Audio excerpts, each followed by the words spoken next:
coming to you moments after the Kansas City Royals dropped the home series against the Baltimore Orioles in their first shutout of the 2024 season. Welcome to the Royals Rundown Podcast. I am Jacob Milham, joined as always by the one and only Jeremy Greco. Jeremy, I made a joke earlier on about this losing stuff is for the birds, but unfortunately, it seems to be coming from the birds. Yes, from the Orioles. Hopefully the Blue Jays won't be that kind of bird. Hopefully not. Hopefully they will be a losing bird and not a winning bird like Yes. the O's were this weekend in Kauffman Stadium.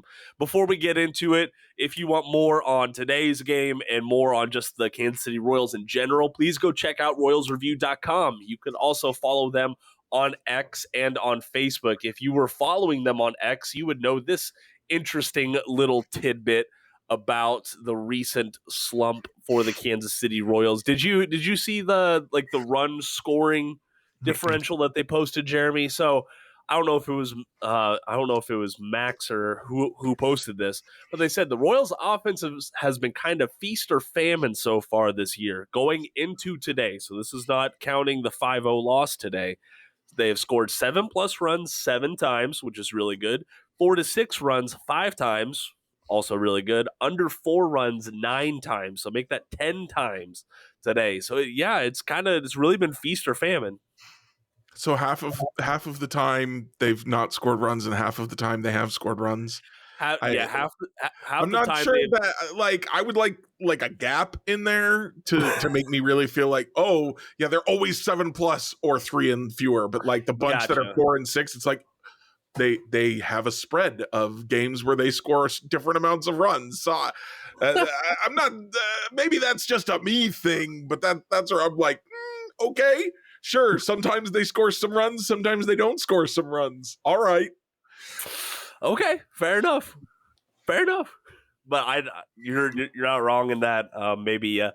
Listen, this is something that we definitely need a large sample size for. We always talk about sample sizes on the podcast. To say it's really a trend, we need to look at. Maybe we just look at the above 500 teams. It definitely feels like that, right? It feels like they either score a bunch of runs or they don't score many. Though, also, I would point out that famine usually means you don't have any, right? You're having a famine, You don't got nothing. And the Royals got shut out today for the first time all year. Yeah, that's not bad. That's considering that it took this long for them to get shut out, 21 games. I'll take that. There's going to be a lot of negative feelings right now. I know that we were both kind of looking at each other before we started recording and saying, "Oh, man, I don't know. This doesn't feel good," right? That's where the whole birds thing came from. But yeah, there's you can go either direction with how you feel right now. I mean, sure, they're 4 and 5 in their last 9 games, but they still haven't been swept this year. This was still their first shutout. They still haven't lost a game by more than 5 runs, which 5 runs is bordering on blowout territory, but I don't really in the 9th inning, 5 runs is a lot. In the 2nd inning, it's not that bad. So there's a lot of different. I can understand why anybody would feel any which way they feel right now. Certainly. Yeah, for sure. And it is, I think a lot of the feelings are, okay, now we know what this team looks like possibly when the starting pitching is not as sharp as we got used to earlier on in the year. About the starting pitching, can I just say that Cole Reagans didn't walk anybody yesterday. He did not. Didn't give up any home runs yesterday. Today, Seth Lugo, 1 walk, 2 home runs, but both solo shots. Mm-hmm. They were giving up a lot of hits. Yeah. Not a lot. So FIP, right? And you could argue whether FIP makes a lot of sense or not, but FIP, tries to say what a pitcher can and cannot control. And generally it's accepted that pitchers cannot control what happens to the ball once it's hit. Now, there were a lot of hard hit balls off of Lugo today, and you would hope that he could at least limit the hard contact. But when I'm looking at these 2 starts, I'm like, yeah, these were not good starts. But I'm also like, well, but they weren't. It wasn't like they were just walking everybody or giving up a whole bunch of dingers, or worse, walking guys and then giving up dingers. They were, the Orioles won over 100 games last year. and they're a good still team. good this year. They replaced Adam Frazier with Jordan Westberg and or the new kid Jackson Holiday. Jackson is not, he's not having a lot of success yet, but he was the number one prospect in baseball for a reason. He will have success. This is a good team, and they're gonna get their hits.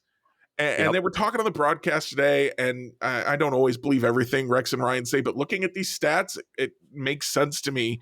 The Orioles were going up there, we're looking to not strike out. We're looking to foul pitches off. We're looking to dink and dunk if they had to, and it works. Mm-hmm. The 2015 Royals proved that. If you can pull it off, it can work. Yes, very true. Do you know how many foul balls they had on Saturday against the Royals? Like, how many? It had to be a lot. I watched that game. It was so long. They had 49 foul balls. Oh my goodness. Which is, like you said, they were just putting the ball in play and the ball was going their way. Like, that's why I'm not sky is falling after these 2 losses. Oh, they're on a 2-loss streak, Jeremy. Oh my goodness. It's their longest losing streak of the year. It does. And and overall, they're still a winning team at home. They're 9-4 this year. And I'm just feeling positive about it right now. It is, I don't know. I'm not out on Cole Reagans after Saturday. It was by far his worst start in a Royals uniform. No doubt about it.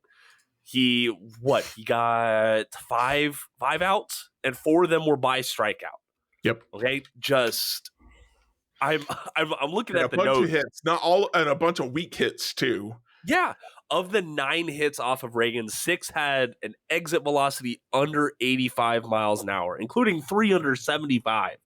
Like, it was, I listened to the post game from Salvador Perez after Saturday's game, and he was quick to defend Cole Reagans, talking about bloopers, and just the ball was falling for the Orioles. It happens, and it really does. That's why you play 162 games. Some games are just going to be the other team's game.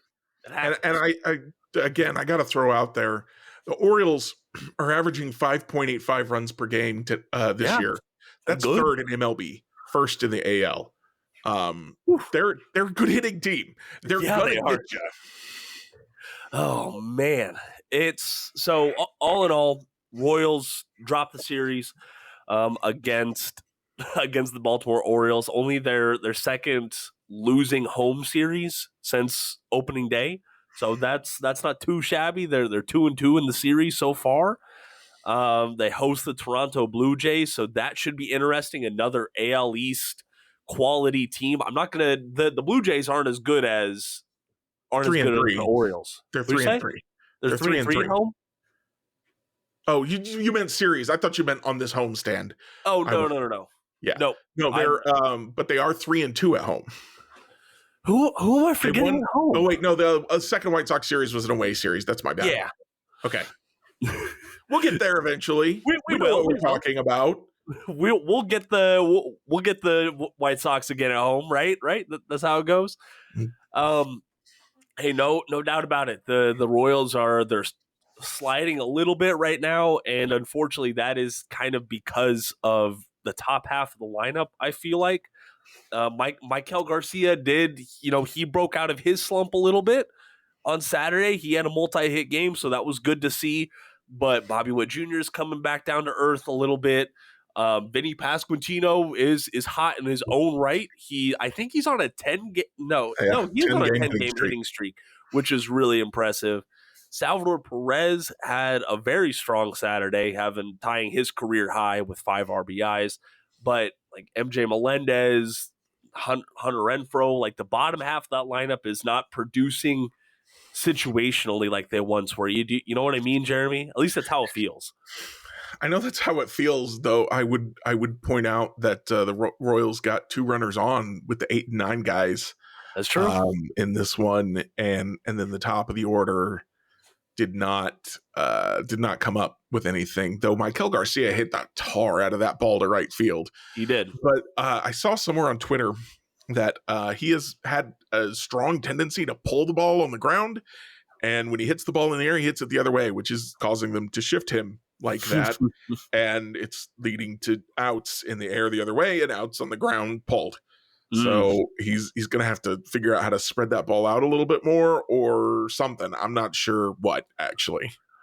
I do want to ask this because I've already seen it on social media.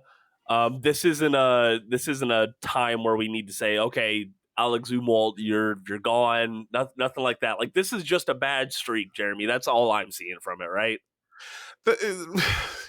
Weird. Come on. I mean, the whole season so far is a small sample size, and the losing stretch where they've gone 4-5. Oh no winning team has ever gone 4-5 in a 9-game stretch before. Is an even smaller sample size. Yeah. Yeah, everyone was. That's actually not true. People were not ready to give up on Vinny, which I found very interesting because I asked. I think I've talked about this already, but I'm going to talk about it again because it's still relevant. I asked Preston Farr, like, if it's not Vinny, who in the system is the first baseman?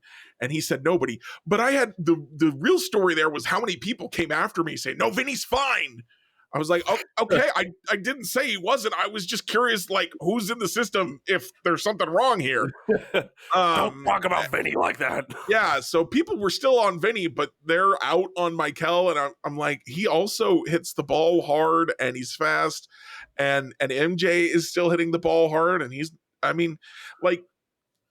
yeah, it's frustrating to lose, and maybe you weren't out on Vinny because the team was winning even without him, and now the team is losing with him, and you're like, well, Michael and MJ aren't hitting.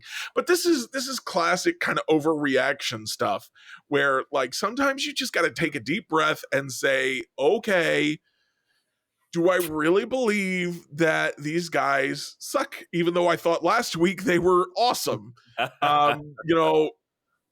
and maybe they do. It's possible that last week was kind of a mirage, kind of a flash in the pan.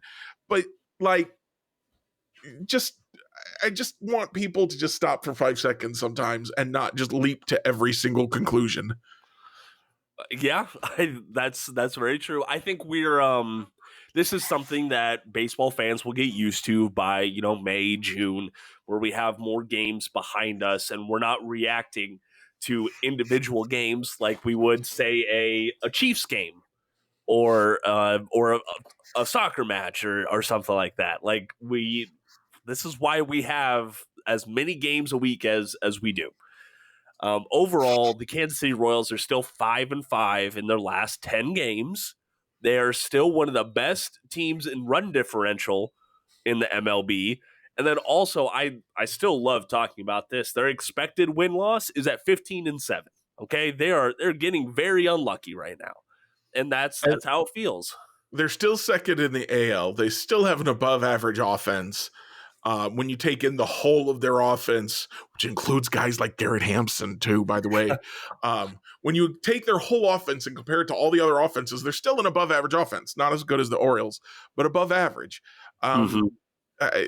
And when I look at the starting pitching, I'm just like, what are the odds that our pitchers are going to go out there and just not walk anybody and just give up all the hits? Like, what are the odds that keeps happening? It doesn't feel like the odds are great. Yeah. There's a reason teams started selling out for home runs, and it's because, well, if you hit a home run, that's a run.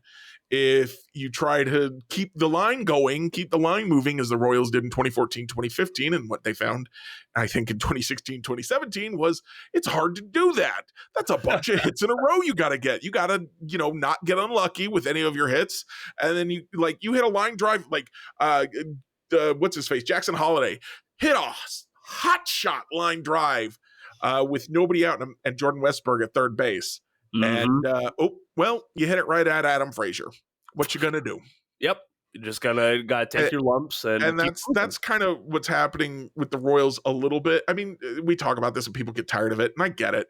But I was looking before we started recording at today's top hard hit balls for the Royals. Now, the Orioles did have the 5 hardest hit balls in the game, so that's a little concerning. But MJ Melendez, 104.5 miles per hour with an expected batting average of 610, force out. Michael Garcia, 104.5 with an expected batting average of 490, ground out. Michael Garcia again, 103.8 with an expected batting average of 730, line out. Salvador Perez, 103.2 miles per hour with an expected batting average of 760, line out. And then you get Bobby Witt Jr.'s double, but then another fly out from Bobby Witt at 102.6 miles per hour, 730. So, I mean, they had so many balls, and that was barreled, and it's a fly out. By barreled, I don't just mean he hit it hard. I mean, like, it's classified as he hit it so hard, and with the launch angle, that means that this is like the perfectly hit baseball, and it's an out. There's just, there's some bad luck there. Yeah. I mean, sure, they had a lot of poorly hit balls, but also today they walked 4 times and struck out 5 times. So that means you put 22 balls in play that turned into outs. That's a lot of balls to put into play that turn into outs without coming up with any hits. Yeah.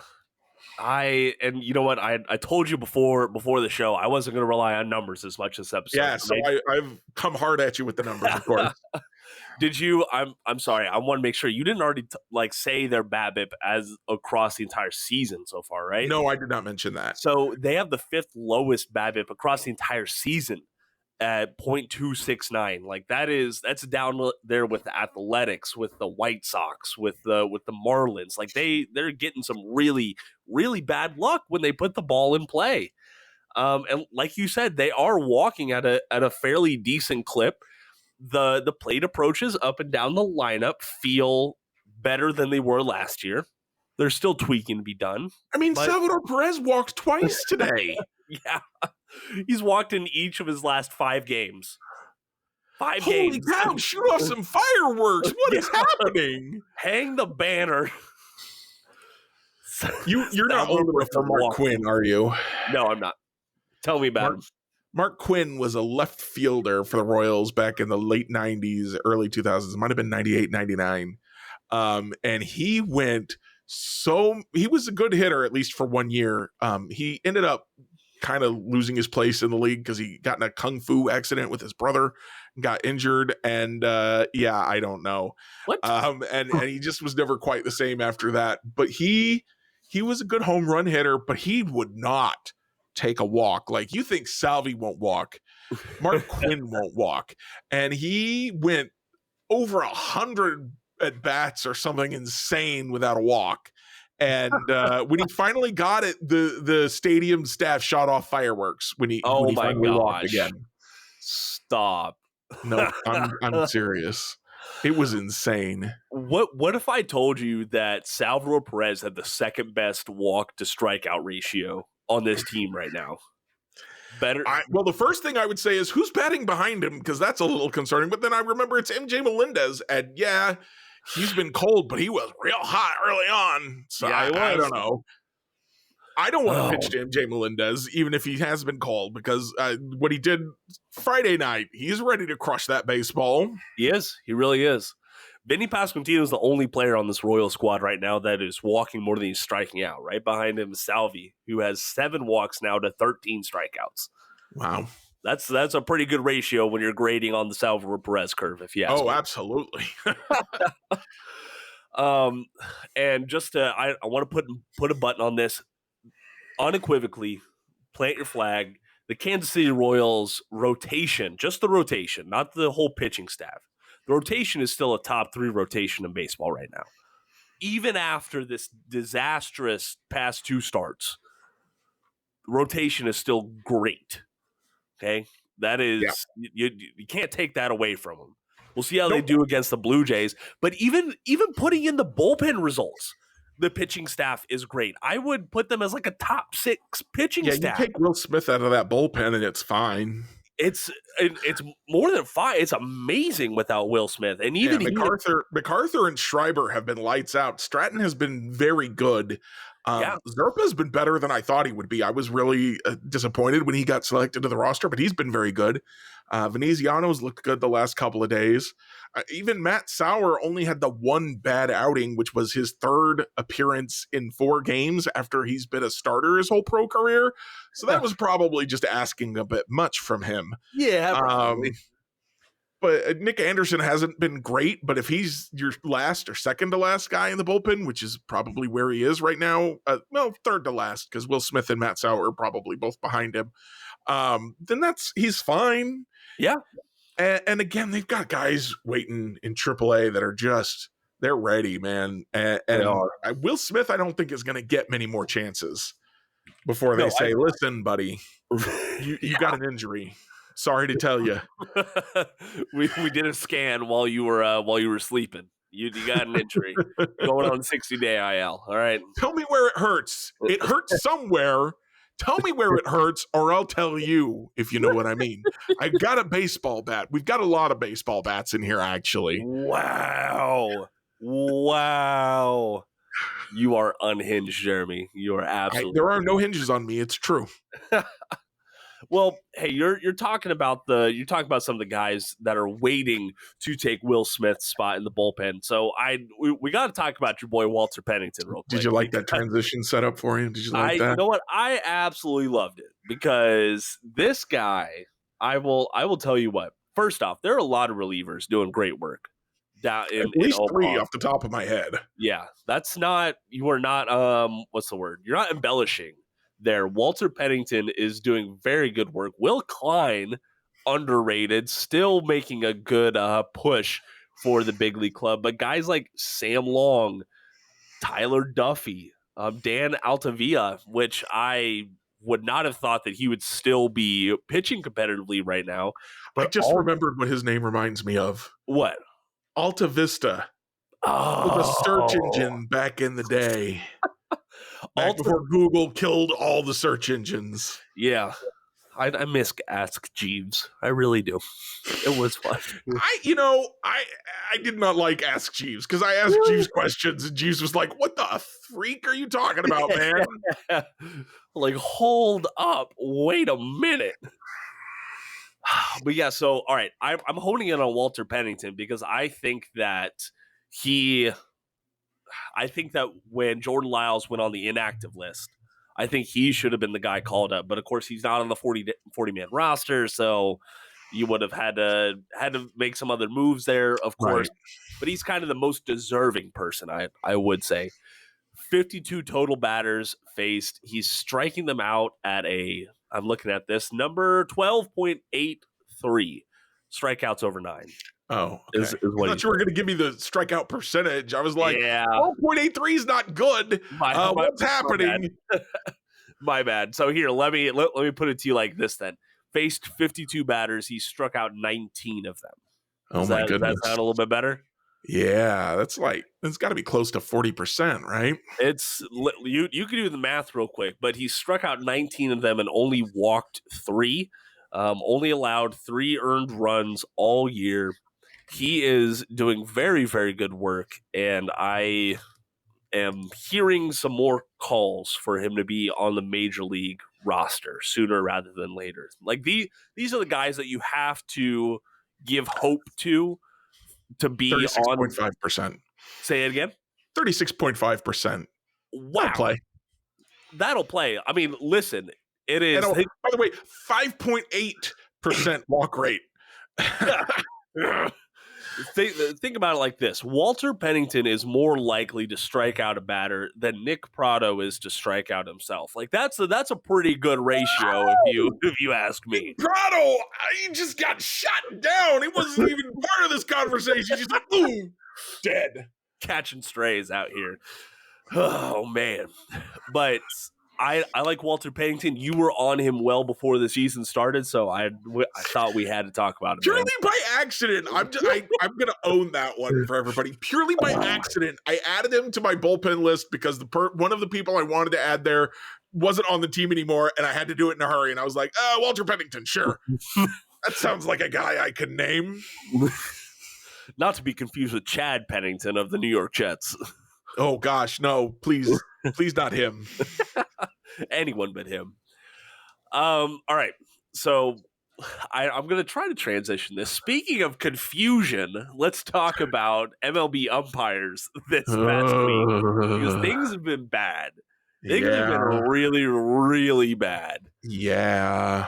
I do want to pull up some umpire scorecards real quick, but what are some of these calls have been not only in Royals games, but around MLB. It is a major problem. Joe West is gone, but Angel Hernandez and Laz Diaz are still here. So, yeah, it's so frustrating about those three. Even Joe West is gone, but when he was here, the worst part about those three was the egos on them. If you even looked like you might possibly disagree a little bit with their call, they were ready to toss you. Yeah. They do not want to mess around with you, and they're the kings of the field. Thank you very much. You don't want to mess around with them. But so let's go back to Saturday's game, which for sure was not a Royals friendly zone. Pass ball down the middle for ball one. The worst part is that wasn't even the most impactful call. Nope. By far. Ryan Blackney, I think is how you say his last name. Blkney. According to umpire scorecards, his overall favor was 0.64 runs to Baltimore, which that's a big impact just from an umpire's perspective. But the worst part is he wasn't even the worst umpire on Saturday night. Yeah. The Laz Diaz that you talked about had a 1.51 runs for Cleveland factor in their 6-3 win. Like it was bad. Called strike accuracy 71%. Oh, 71. That's bad. Yeah. That's like toss me out behind the plate and I'll see what I can do. You've got glasses. I need some bigger spectacles to be calling this game. It is a travesty how impactful umpires are on today's game. And it's so consistently an issue that this can't continue. And I get it. We have guys like Angel Hernandez who have that name recognition around even casual baseball fans for being an issue and being why the hell does this guy still have a job? Well, you can thank the union for that. But it is. I'm very pro-union, but I'm very anti-Angel Hernandez. I am. You gotta cut out the issues if you ask me. But I'm going through just this weekend alone and seeing guys like Phil Cuzzy, another one. Yeah. You know that name? Yeah. So think about this. Milwaukee beat St. Louis 2-1. All right. Cuzzy had a 1.79 run favor for St. Louis. So he put them in that game alone. He scored those 2 runs for them. So St. Louis only scored 1 run, and he basically scored that 1 run for them. Like that's. They were going to score negative runs without him? Yeah. It also applies to runs that weren't scored by the other team because, that's how the math works. That's fair. Math is hard. And I get it. The Royals are the benefactors of this sometimes. But I don't like that. I don't like it. No. So I do want to ask your opinion, Jeremy. They are already doing the automatic balls and strikes down at AAA. Now we're looking at a bigger player pool who have had that for most of their professional career. Do you think that they should bring it to the major league level? Yeah, probably, at least in terms of the challenge system, which is AAA still using the challenge system, or just the robots call the balls and strikes now? So I do want to double check on that. So please continue. So the challenge system is, I believe each team gets 3 challenges, and if they, get them right, they get them back. But they can just, and I saw a replay of this recently, and basically they just for Paul Skeen's start, where he tapped his head, and they went to the robot, and the robot said, "Oh yeah, that was a strike," and it took like 5 seconds, and they fixed it. It's doesn't, and this is okay. So this is the thing that's always kind of bugged me about replays in baseball and in football. Is like, is the objective here to get the call right or to gamify things? Because this whole challenge system is just like, why don't you just automatically review everything and fix it? And you'll say, oh well, it takes too long. Well, it doesn't have to. If it's a routine play, it doesn't have to take long at all. Yeah. And if it's a complicated play, then let's take the time to make sure we've got it right. Mm-hmm. I don't know. Maybe I'm way off there. I'm sure some people are out there screaming at their computers or their phones, and they're saying, no, stop wasting my time on umpires. And I'm like, well, you wanted us to waste time on commercials and stepping off the mound and batter timeouts. You were mad about the pitch clock. What are we doing? But yeah, I probably would like to see some sort of system in place to kind of handle this. And I want to throw out there that, I'm not going to blame the umpires for this entirely. The pitches are faster and they move more than ever before. Calling balls and strikes is harder than it's ever been in history. And asking humans to figure that out is a lot. It is. Especially some of these guys are getting a little older, and I don't really want to put an age limit on umpires if the only thing is like the reaction time for seeing where the ball and strike was is the problem. Like, we can solve this. Yes. There's a problem. I don't entirely blame the umpires because the pitchers are just insane now. Mm-hmm. But and certainly if there's somebody who can track balls as well as a batter can, because the batters usually know whether it's a ball or a strike. If they can track the ball that well, they should probably just be hitting. So let's go ahead and get the computers in here to make sure that these games are played under appropriate conditions. Yeah. So here's what I found on some quick searching, because I'll admit I don't watch enough minor league baseball to know the ins and outs of the ABS system.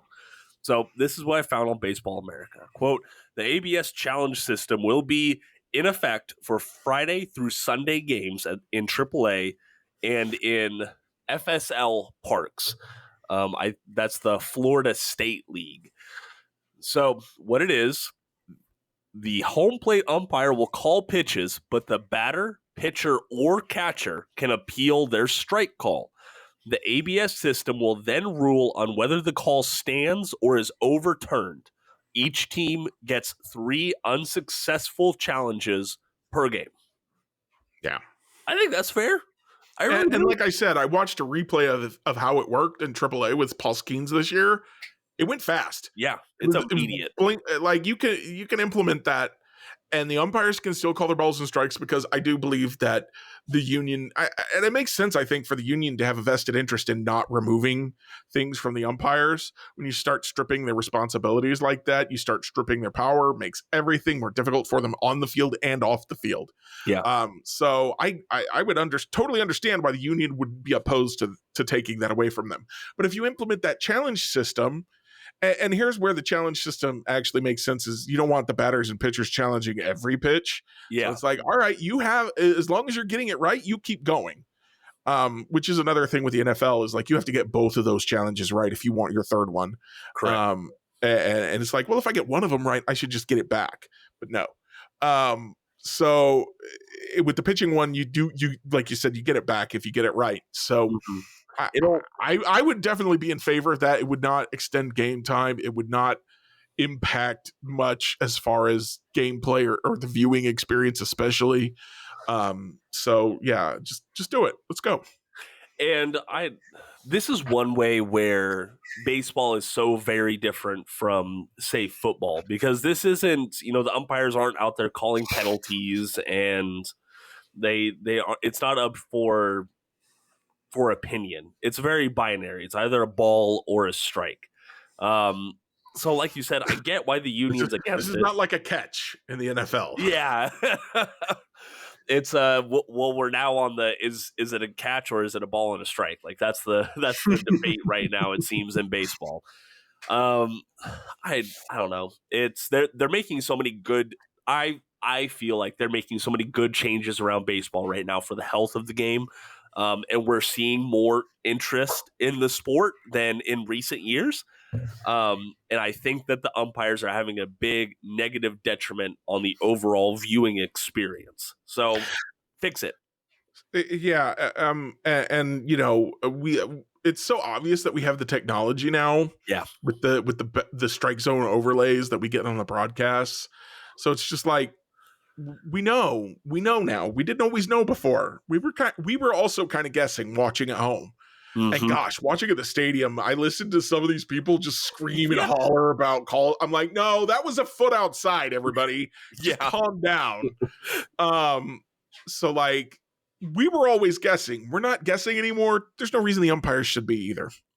And so I am curious about that. So I do know that some broadcasts out there, they don't have the strike zone Mm-hmm. on there. Like, do you think personally that having the strike zone there is, I don't know, almost a negative at times? No, Because I love it. I personally love it, but I'm It right gives there me a with much the whole point of the broadcast is to convey as much information about what's happening on the field as possible. you. Mhm. And I am not trained to know where the strike zone is just by looking. That's So true. putting that helpful little guide up there lets me know, like, is that a strike? Is that a foot outside? Um, am I mad at him for not swinging? Am I happy he didn't swing? Whatever. So I think having the strike zone is very beneficial. The only reason I can think to not have the strike zone is to not expose how bad the umpires are at their jobs. Yeah, that's true. So I was here talking about the strike zone. So let's go back down to AAA real quick, where they're doing this ABS system. Listen to how they determine the strike zone. So the strike zone will be 17 inches wide, the width of the plate, which that's normal, with a two-dimensional rectangle at the midpoint of the plate. The top and bottom of the strike zone will be set at 53.5% and 27% of the batter's height. Interesting. It's a very specific percentage for something like, oh, well, growing up, it was always your knees and your chest. Yeah. Like that. Well, when you're dealing with a computer, you can be a little bit more specific. It also eliminates. I think we've seen guys do like crazy crouches and stuff to try and shrink the strike zone, so it eliminates your ability to kind of do that. Yeah, I don't know if that's a good thing or a bad thing. But it is a thing. It's interesting because I'm sure they could measure it from the knees to the chest if they wanted to, but you also probably don't want the computer having to make that adjustment with every pitch. Right. So having something that you can say, well, they are this tall all day, every day. Yeah. So we'll do some percentage of their height makes a little bit of sense too. It does. It does make sense. I just thought it was funny how they were so, it was so specific. I do have to say that sound, because a 6 foot tall person does not have the same length legs as every other person. Yeah. Right. Yeah. So like you're gonna start seeing teams scouting for like how long are your legs, because if they're this long, it's actually gonna make it hard for you to hit based on the ABS. Short legs all day? Question mark. Maybe that's the new metric. Then you can't hit the high ones. Yeah. So you got to be in the range. Exactly. Okay. I like it. Maybe we should pass that on to Preston Farr for some of his scouting ahead of the 2024 MLB draft, huh? Yes. Oh man. So listen, we're all smiles over here. Do we want to talk about the Drew Waters stuff? Honestly, what do we know? We don't. We know he got benched for a day. Yeah. He got pulled from a lineup, probably for an effort issue. He's probably bummed because he's in AAA and he wants to be in the big leagues. I get it. I don't necessarily agree with pulling guys for effort issues. It strikes me as extremely punitive, which I'm not a fan of. But also, you got to get through to him somehow sometimes. We don't know what else Jershely tried to get through to him, what other issues they've been having before that. So it happened. Hopefully it won't happen again. Hopefully not. And I think we just move on from there. And I don't know. After Kyle Isbell's recent handful of games, it's there's going to be some calls for Drew Waters. I think. There already are. I was even saying when we didn't know why he'd been pulled from that game, I was wondering if they were getting ready to send Blanco down and make Isbell the fourth or fifth outfielder, and let Waters come up and start. But obviously, that's not how that worked. Well, which I mean, like that wouldn't be the worst thing in the world. I think Kyle. Kyle Isbell is so good as a defender. He is. He really is. I want a clear upgrade to him with the bat tool if you're going to replace him in center. We watched Garrett Hampson in center field today, and he missed a couple of balls that Isbell would have caught. Yep. And I think it was Friday night's game I was watching. Isbell made an amazing catch at the wall. Yep. That just, he had to have the perfect jump, the perfect read, and he had to get there as fast as he could, and he did everything he needed to do, and it saved a run. So sure, he doesn't drive in a run with his bat, but if he saves a run by running him down and he's batting ninth in your lineup, I don't hate it. Yeah. Especially in a big outfield like Kauffman, and especially surrounded by Hunter Renfroe and MJ Melendez, who were both playing significantly better defense than I expected before the season started, but are still not high range guys. Yeah. That I would just like to see. I'm not opposed to Kyle Isbell staying out there. I know a lot of people are like, well, everybody needs to hit. And I know I'm the first guy who was always like, hey, I don't care how good your defense is if you can hit. But when it comes to Kyle Isbell, I'm willing to make an exception. Okay. Drew Waters is raking in Omaha. I will say that 958 OPS. If you wanted to swap Kyle Isbell for Cody Bellinger last year or something, like, okay, I'll take the defensive hit to get that bat. Yeah, that makes sense. But Drew Waters, and he's raking in AAA, yes, but we've also seen him at the big league level. Do we really think anything's different? It could be, but are we sure? No, we're not sure. I am hopeful, though. I am hopeful that Drew Waters will be better. If they do it, I'm not going to complain. I'm just not going to be the one who's out here like, make it happen right now, because this will definitely fix it, and it has to be fixed. It doesn't seem like a significant upgrade to me. Okay, I like it. Well, hey, before we get on out of here to our Royals reviews and our Spotify Q&As, let's lay out who the Kansas City Royals will be trotting out against the Toronto Blue Jays this week. So we get Brady Bump Day on Monday to start off the work week. We love that. Brady will face off against Yusei Kikuchi of the Toronto Blue Jays. Kevin Gausman will face off against Michael Wacha. Gausman has not been having a very good season so far, an 8.16 ERA so far. Oof, pretty rough there. Yariel Rodriguez, the Cuban that they acquired this offseason, a very good pitcher, 2.35 ERA right now, will face off against Alec Marsh, the one and only. We will be recording an episode there. And then finally on Thursday, Jose Barrios will face off against Cole Reagans. Barrios. Dang it. I almost got through that whole thing pronouncing all the correct names. You almost did. You were very close on that one, too. It's disappointing. Hey, looking at this, do you think this is a series split, series loss, or series win for the Royals? It's hard for me to ever believe that a 4-game series is ever going to be anything other than a split. Yeah. This is a home series. I was thinking of like an even 2-2 split. Yeah. Do you think this is series win or series loss for the Royals? Let's start there. Gosh, what's the Blue Jays record again? Let's see here. What are the Blue Jays doing right now? Right this second. They're probably playing. They were at around 500 last time I looked. So the Blue Jays right now are 12-9. With a negative 10 run differential, an expected win-loss of 9-12, and they are 7-3 in their last 10 games. They're playing the Padres right now. 7-3 in their last 10. I'm trying to look up their offense right now. Below average offense, 3.95 runs per game. I'm going to pick the Royals to if it's not a split, I'm going to say the Royals at least take 3 of them. Okay. I think they're going to bounce back from the Orioles. The Orioles, I think the Orioles might be the best team in the AL this year, and the Royals played them tough.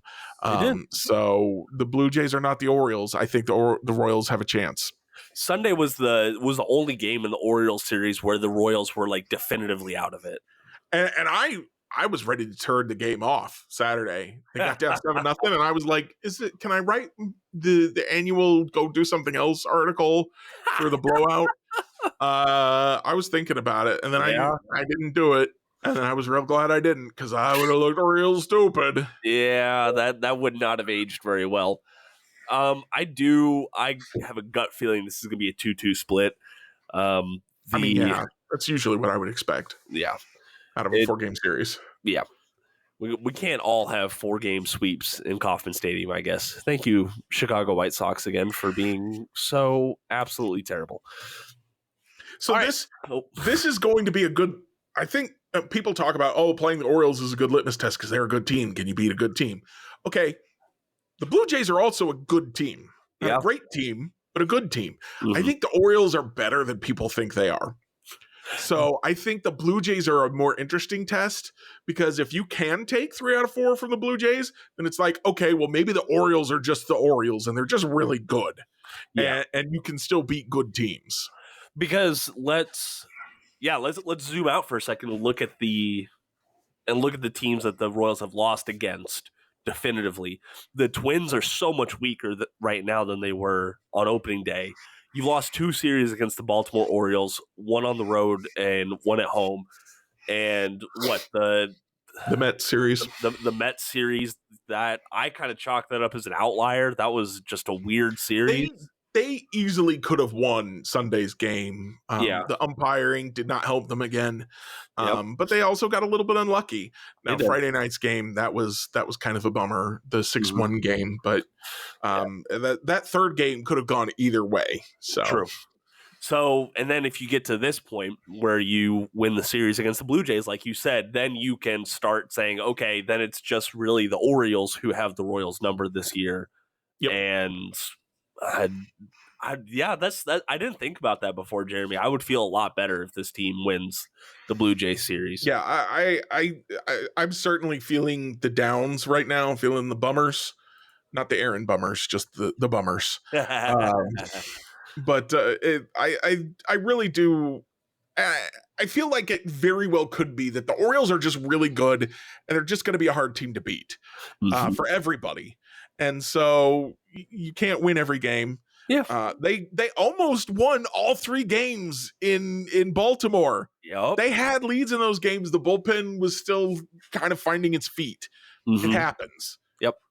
Let's see what they do against the Blue Jays. I think the more data you have, the better your information, the more you can tell what's coming next. But I do think that this could be a significant series for helping us understand who is this team, at least at this point.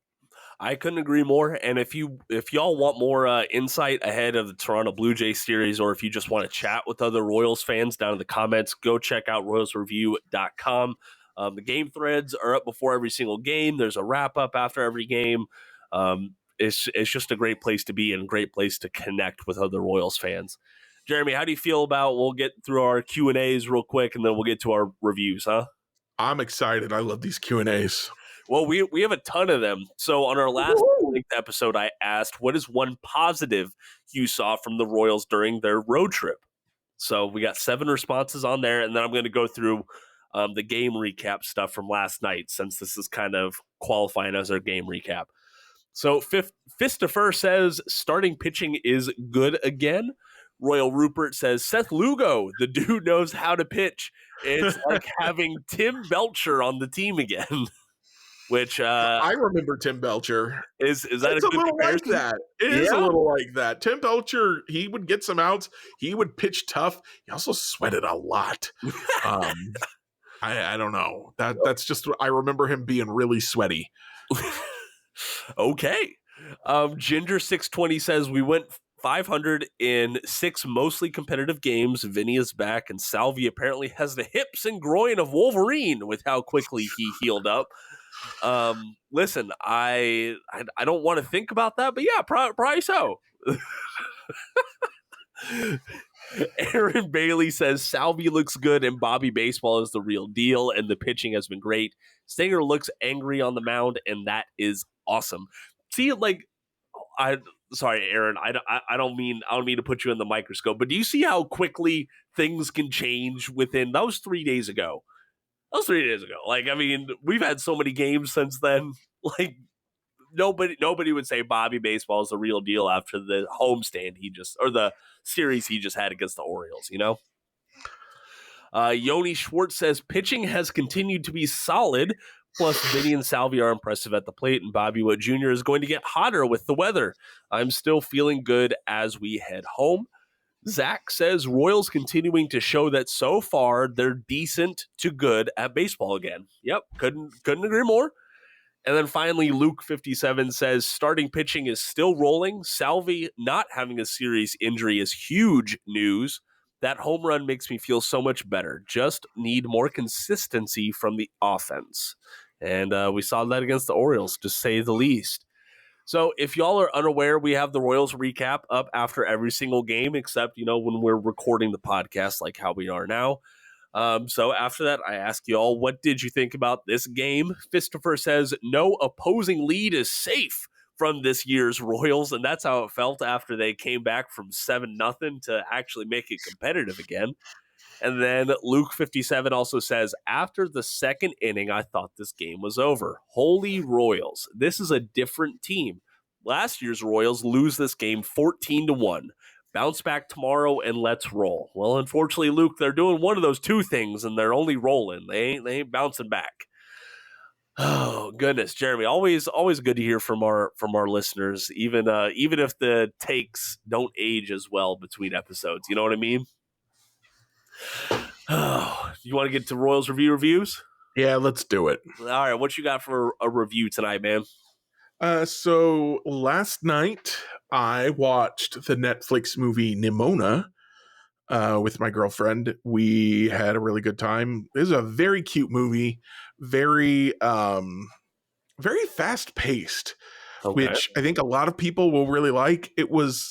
I'm so used to watching like MCU movies, which are just so slow. But it was like, bam, bam, bam. Like, we hit the plot point. You got the plot point? Okay, we're moving on. Not like, I need to remind you what just happened 6 times before we move on. So I had a little trouble keeping up, but not because it was bad, just because I'm used to bad, actually. So it was very cute, very good moral of the story, I think. As there usually is in a kid's movie. Just a lot of good in it, and I would absolutely recommend it for everyone. Not a Disney movie. There's definitely a gay couple that are heavily featured. So that to me, that's an endorsement. Like, oh, hey, gay people are allowed to exist. All right, cool. I was about to say, I think our listenership could go 2 different directions with that information. I would take it as an endorsement as well for what it's worth. I just want gay people to be able to exist sometimes. I just think that's okay. Yep. They're here. Okay? They're all here. I saw someone we had a market yesterday. And yesterday was 420, so of course it was a big 420 market. Yeah. And someone was walking around with a shirt that says trans people will always be here. And I was like, you know what? That's true. That is very, very true. So my review today is going to be on something very, very silly, Jeremy. It's going to be on walking. Yeah. You okay?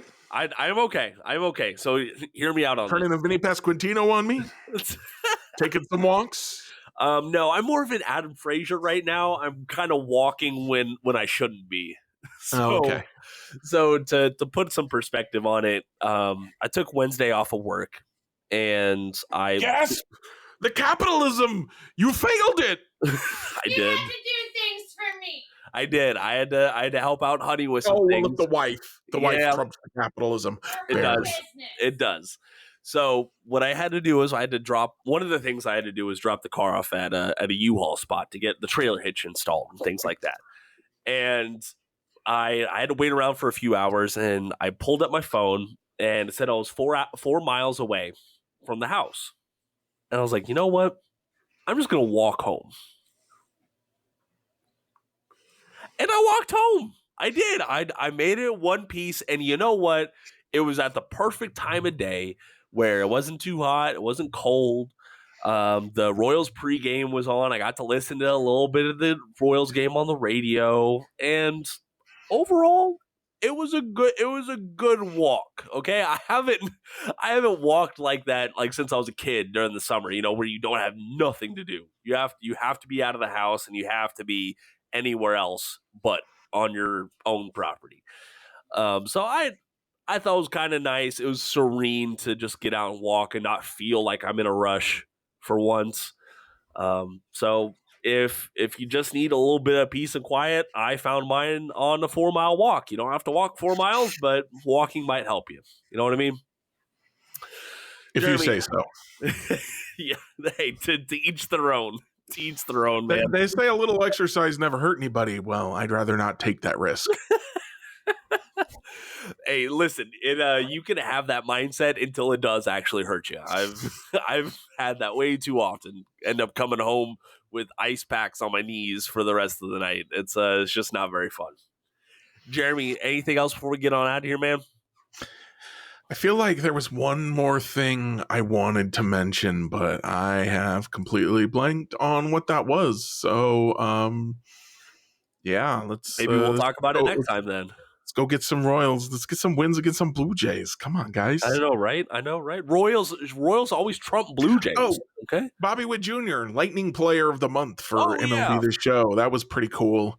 So for those of you who don't know, every week they release a set of 4 or 5 players that had a really good game or a really good week. And then every 4th week, so once a month, they'll release the Lightning Player who had a terrific month. And Bobby Witt Jr. got the award basically for this month. And so he's got a card in the game for Diamond Dynasty that's better than any of the other cards. It's up there at least. And you can get it for free just by playing the game. So hey, that's pretty nice. I went out and earned it Friday night when it came out. And I've been having a lot of fun. I thought for sure we were onto something last night. I tend to play MLB The Show while I'm watching the game because I don't sit still very well. Yeah. And as we were going, I think, into the bottom of the 8th, I hit a home run with Bobby Witt Jr. in the game. And I was like, oh, that's a good sign for what Bobby's going to do here in the 8th. It didn't work out that way, unfortunately. Jeremy, Honey is curious. Do you have multiple HDs, namely 80 of them? Do you have 80 HDs? Maybe. It took you a second to get that, didn't it? It did. I might. It's possible. Maybe. Won't admit it, but maybe. All right, folks, we're going to get on out of here before we fall even further off the rails. If you want to follow along with us on social media or just Royals Review on social media, check out the podcast description below. If both of our DMs are open, if you ever want to talk about something regarding the podcast or for us to talk about something on the podcast, make sure to go send us a message on X at go ahead. I've had people reach out to me that disagreed with me on stuff. DM me, and as long as you're respectful, I will engage with you still. I disagreed with him, but he engaged me thoughtfully and respectfully. We had a good conversation. Can you imagine how much better sports conversations would be if everyone approached each other thoughtfully and respectfully? Or everything in life. Yeah, that's politics. Civil discourse, just like Honey said, which we have nothing but civil discourse on this podcast, so I love it. All right, Jeremy. All right, I'll put that next time. Don't worry. Oh, my word. No. We're not going to start getting taught. Jacob, how could you be so stupid? Oh, my gosh. We're just going to negative Nancy's to start off the work week. Go Royals. Nelly.